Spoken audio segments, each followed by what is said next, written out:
Hi, I'm Tom. This is Lucy, and this is Kitty Help Desk.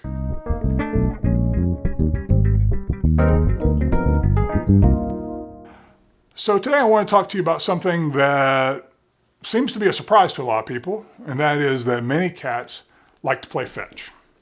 I encounter a lot of people to whom this is a surprise. They always seem shocked. Oh, this particular cat plays fetch, or all my cats play fetch. Miss Lucy plays fetch. Miss Mina used to play fetch. And it was really a surprise to me when Mina started playing fetch. Here's the thing. There was a really good study done just last year in 2023 where they surveyed over 1,000 cat owners whose cats did play fetch. And they found out that about 94% of them, the cats actually taught the human to play fetch, not the other way around.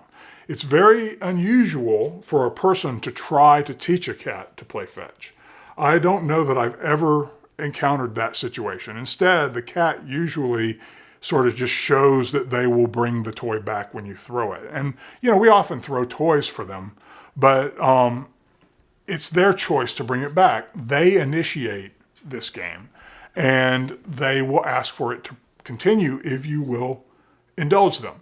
For the most part, we sort of think that this is genetic in nature, that this is passed on from generation to generation, because there are some cats that do it and some cats don't. There was a study done in the 80s, which, was really sort of a survey more than a study, that showed that about 16% of the people who responded to the study, 16% of those people had cats that played fetch. Now, whether more cats would be willing to play fetch, we don't know, because they may have tried to teach their owner and the owner just didn't care, and didn't respond to them, so they stopped trying. And there could be a lot of cat caregivers whose cats did play fetch who were not contacted by the people who were conducting this survey or study. So I think that the actual number is probably a lot higher than 16%. But you can actually find out if your cat wants to play fetch if you use a favored toy, a toy that they have a particular affinity for, and a toy that is relatively easy for them to pick up. Some toys would be very hard for them to pick up because of the size of the toy or what the toy is made of. But there are the toy that Miss Mina showed me with was this toy. It's called a Looney Loop. This was her favorite toy for a long time. I used to call it the Springy. And I could click it and it would make this little clicky sound, and then I would throw it and she would just chatter, chatter, chatter all the way running after it. And when she was a very young cat, she would chase this. I think she might have been willing to play fetch for forever. I don't think I ever really hit a wall where she decided she didn't want to chase it again. When she was a young cat, I could throw it. I would sit and watch TV or watch a movie or something on television and just she kept bringing it back, and I would just keep throwing it down the hall and kept throwing it down the hall, and she would run off and get it and bring it back, and she would drop it. Oftentimes I would hold out my hand, she would drop it right in my hand, and then she would run ahead and get ready, and then I would throw it and she would chase it again. And this would go on for hours some nights. It was a great way to get her a workout. And, my lazy butt didn't have to get off the couch. So that was, it was okay.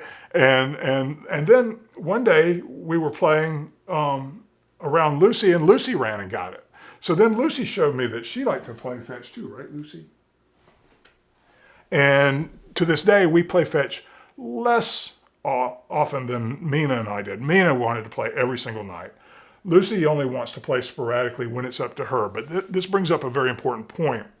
This particular game, since it's not something that we train them to do, it's important that they have control over when it gets played and that they get to choose when to play and when not to play. This game, more often than not, is initiated by them.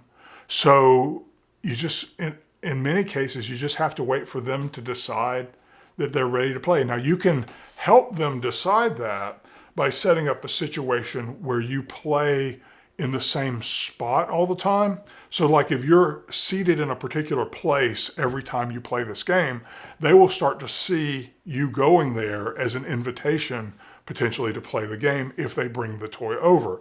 The other thing you have to watch out for is sometimes the toys will get stuck somewhere, and they may seem like they're not bringing it back when in fact they've lost it. And so you just want to make sure that's not the case. But if it's not the case, you really want to turn this over to them.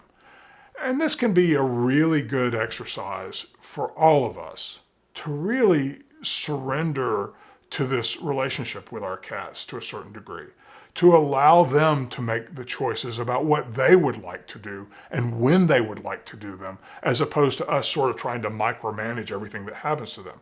Cats are much happier if you give them choices. If they are enabled to make their own choices every day, if they have agency over their own lives, they will feel much more secure than they will if you're trying to control them all the time. Now, we humans, we kind of have that built into us. When we want something, we try to control the situation. It's just natural. It's not something I'm particularly proud of in humanity, but it is something that occurs.